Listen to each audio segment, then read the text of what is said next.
Good morning, everyone, and once again, thank you for arriving on time. Definitely one of the keys to success, as I've suggested many times, particularly to our internal community, our community of business owners, clients that are pushing the barrier, pushing the square, making sure it's not a square and it's something that's shaped a little bit bigger than the average square.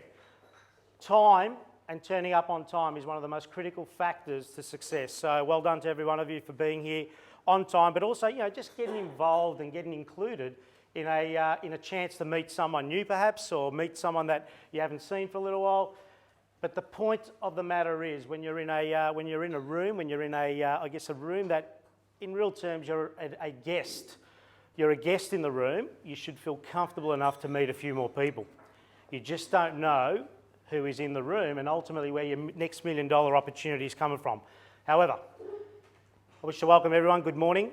Today is an M500 event which has a theme. The theme, as most of you have realised over the last couple of weeks with some of our communication, and hopefully most of you are taking a lot of notes and pointers from the communication that we send out. We invest a lot of time and effort in making sure that information that's sent out, particularly on a Saturday morning through our EDM channel, is something that we invest a lot of time in to make sure it's meaningful, it's relative. It does take an extra 1 or 2 minutes to read, and hence why it comes on a Saturday morning, because our belief in business is if you can't at least take 5 minutes out on a Saturday morning over your bacon and eggs to read that, then there's seriously opportunity for us to meet and maybe change that if that's a problem in your business or your life.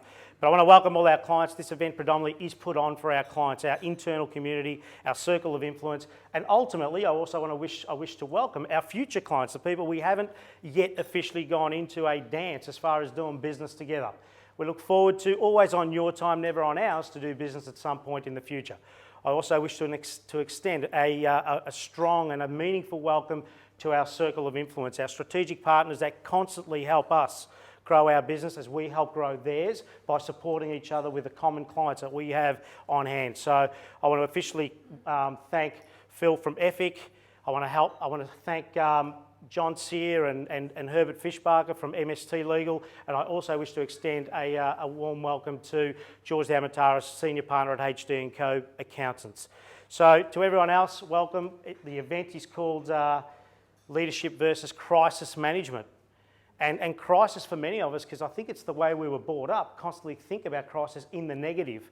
But crisis can also be in the positive, and we're going to talk a little bit about that as we go forward. But the first thing I want to do is I want to just get into, something that we refer to as a brain stretch, just to get us exactly warmed up for what is the theme and how do we take it to the next level in terms of what is the key difference between leadership and management. So for any of you that have been involved in my events or in my workshops or in my, educational aspects to what we do, you will know that it's generally very interactive. So what is the key difference, the key distinction between leadership and management? And in small business, let's just say this, there's no real difference. There are times in a day, there's times in an hour where you need to wear both hats. Does that make sense? Unless you're a much larger corporate, and some of you in the room have had plenty of experience in large corporate, you know that there is a distinct difference, but in small business there isn't. Would anyone like to share with me what you believe is the distinct difference between being a leader and being a great manager? Anyone? Not an auction, we're not going to take your money. Mark Chapman from Bridges Doncaster, our key sponsor here today, which we'll be hearing a little bit more of in a moment. Mark, what do you think the difference between management and leadership is? Leadership, guidance and setting the course. Management is just doing the stuff to make it happen. Great answer. Leanne, what do you believe the difference is between management and leadership? A leader will lead you to better things, where a manager will manage getting those better things done. Excellent. So a leader is always about growing resources, about growing market share, growing people, putting time and effort back into the people, the resources, putting time and effort into the appropriate marketing strategies, understanding what is working, what is not working, and what are we doing about it, and therefore communicating with the managers as to what needs to be perhaps the 1 degree this way, the 5 degree that way. So a leader is about growing resources. about looking into the near future, and for some of you into the distant future at certain points of your growth curve. But most importantly, a leader is about growing resources. A manager, a great manager, and for some of you, you're doing the same job in the same day. You need to be getting better outcomes, outputs, efficiencies, effectiveness out of your resources. One of the key resources we all have in our hand and sometimes on our wrist is our time. And we just need to get better at how we manage that. So a manager, effective management, is managing your resources, getting more out of your resources. So when it comes to crisis management, when we think about crisis and management, there's a couple of things that ultimately influence crisis. And one of them, and the most exciting one for us from where we stand as business coaches and growth strategists, is the crisis of growth. Isn't that a cool crisis? Your business now is growing and you are sort of scratching your head thinking, how do I get through this? And let me ask a great question, because this would sort of make a distinction here. Would you rather be very, very, very busy not knowing how to deliver your goods, or not busy enough and waking up in the middle of the night figuring out how you're paying the rent this week, let alone your key staff? Which one would you rather as a crisis? Too much work or not enough work? Fairly simple answer, I would suspect. However, for some of you that are in that sort of choke point, in that space in your business, the crisis of too much work and haven't planned far enough or ahead enough, or you haven't had your what ifs and your plan Bs, you will perceive it as a negative challenge. You will perceive as fatigue getting in the way of your outcome, which means you will probably sabotage what it should be a positive crisis. Does that make sense? So you need to be constantly one step ahead of your growth curve, one step ahead of the choke point that's coming. So we're going to talk about that in a little while. So this is about brain stretch, the differences between management and leadership. A leader looks at where are we versus where could we be. A leader looks at where are we versus where could we be. A leader looks at that. And a leader is not interested in just getting this ship right. That's a manager's role. A leader is about what is the gap between where we are in our business in against what is our target market, our market share, and where could we be if we just kept on striking at the right level. We kept on moving the strategy at the right level. So a leader is always and constantly looking at where are we versus where could we be. That is not a manager's role. A manager is following a direction, a plan to get us to a point. The leader's responsibility is to extend that point and make it possible by investing in more resources or getting better output by supplying better automation and systemization for the manager to get better efficiencies out of our resources. Where are we versus where could we be? The trap for many small business owners is when we get to a certain point, we feel we've made it, and therefore we go on the pina colada, flowers in your drink sort of setup. The job's not done yet, guys. And business, as you would know, versus a going to school environment where there is terms and periods in a year where there's a holiday, business is a little bit different. It doesn't sleep. And a business is either growing or it's dying. It never stays still. So when I meet business owners, when we meet business owners that are constantly saying, oh, no, I don't want to grow a big business. I'm saying, well, okay, you want to grow a small business? Oh, no, not sort of. And I'm thinking, okay, well, what is it? Because you can't stay still in business. A business never sleeps. So when you're a leader, when you're wearing that hour hat a day, a week, a fortnight, where you are in leadership mode, you've got to constantly be reviewing where are we versus where could we be. Now, to answer that question, you've got to get better at understanding what is the size of your market. What is the size of, ultimately, your desired target market? Because I can go and sell anything to anyone, yeah? I'm sure you guys can too. But if that's not your target market, if that is not appropriate for the menu board you're setting for your business to grow reputation in, you're going to constantly be building a situation where you're in trouble. So the difference between where you are and where you could be is a leadership role. Does that make sense? Any questions on that? Does that make sense?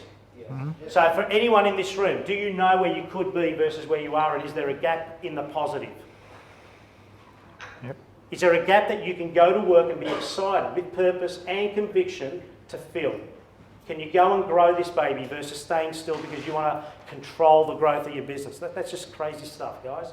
You don't control the growth of your business, you control the growth of your business in the opportunity stake and bring people better than you to manage it. Does that make sense? You just keep on being a great leader.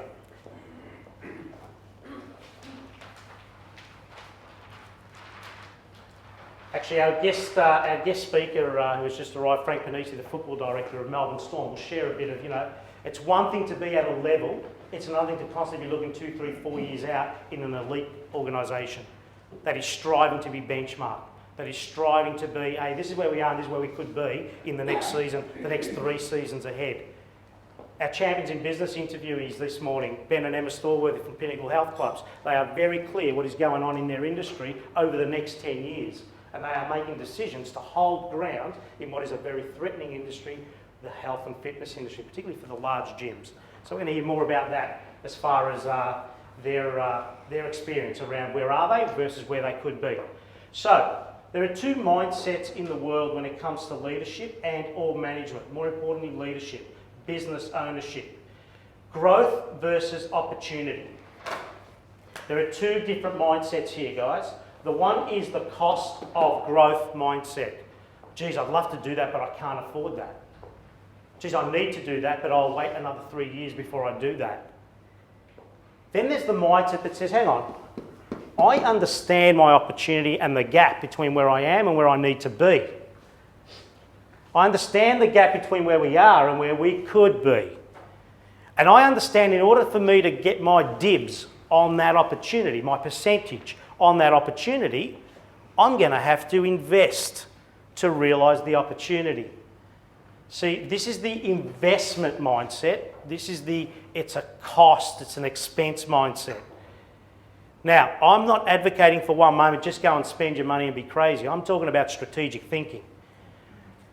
I'm talking about understanding what is your gap between where you are and where you need to be, because this is leadership, right? And what are you doing about it in terms of choosing the best strategies to execute on a daily, weekly, fortnightly basis to bring this baby home? And you don't need all of it. There's plenty for your competition too, yeah? Do you really need to serve all the target market that's yours? You don't need to. You actually need competition. It's good for you. Makes you look good when there's competition in your industry. Does that make sense? Don't be scared of competition, embrace it. So, maintenance mode mindset, maintenance mode business owner, maintenance mode leader, growth mode. We are going for it.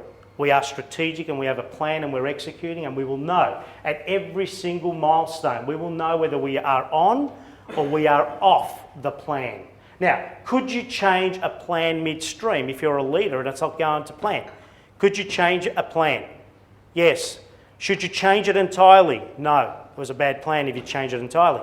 It was not a well thought out plan. Does that make sense? So leadership is about going deep. Investing. My suggestion is 20% of our time should be invested in leadership, in planning, in understanding strategy and how is it working versus not working for me and what can I do about it. The 20% of a plan is allowed to be variable. Does that make sense? Now, when you get to that point where only 20%, 10% feel of a plan being variable, you are definitely becoming a mature business owner, a mature leader for what you're leading your opportunity to. And last but not least, you need to ask yourself a question every day. You need to ask a question every single week in your business. What am I actually looking at? Can everyone see what this is over there? Because it's in red. What am I actually looking at? Am I looking at operations? Am I looking at HR, my people, my employment? Am I looking at my finance? What part of finance am I looking at, and what are the ratios that confirm for me that I'm on track versus not on track? My marketing. Guess what most small business owners do? Where do they start when they look at their business every day? Where would they start, in fairness? Where would small business owners that have high ambition look at when it comes to their business every day? What would they be really excited to be looking at versus not so excited? Most small business owners start here. Marketing. They start there because that's the fun stuff. But the way you need to embrace looking at your business is here. What is the strategy? And once you confirm what the strategy is, then you work up. Marketing should be the last thing you look at. But I don't say you don't need marketing. That's not what I'm saying, guys. What I'm saying is you better have a very clear strategy about the target market that you wish to grow a percentage or 5 of. For which, how are we going to deliver when we attract it and we need to now deliver it? How are we going to have the people growing and being great at what they do, at personal best for what they do? How do we ensure the numbers are stacking up so the cost of acquisition and the lifetime value of a customer is understood before we go and get excited about marketing? What do most business owners do, which is the greatest dumping ground for cash in any business in the world? They go here. Because they met someone at the pub and then 6 pots and 4 peanut jars later, they say, yeah, it's a great idea. I'll go and do that because that worked for my mate Bob. But Bob's business was a funeral director business and yours is a flower growing business. You know what I mean? You don't get advice from people that don't have the understanding of your business. You don't go and make a decision until you've got strategy right. So, for most small business owners, if you want to be in the cost of opportunity mindset, you need to go from bottom up. Is that cool?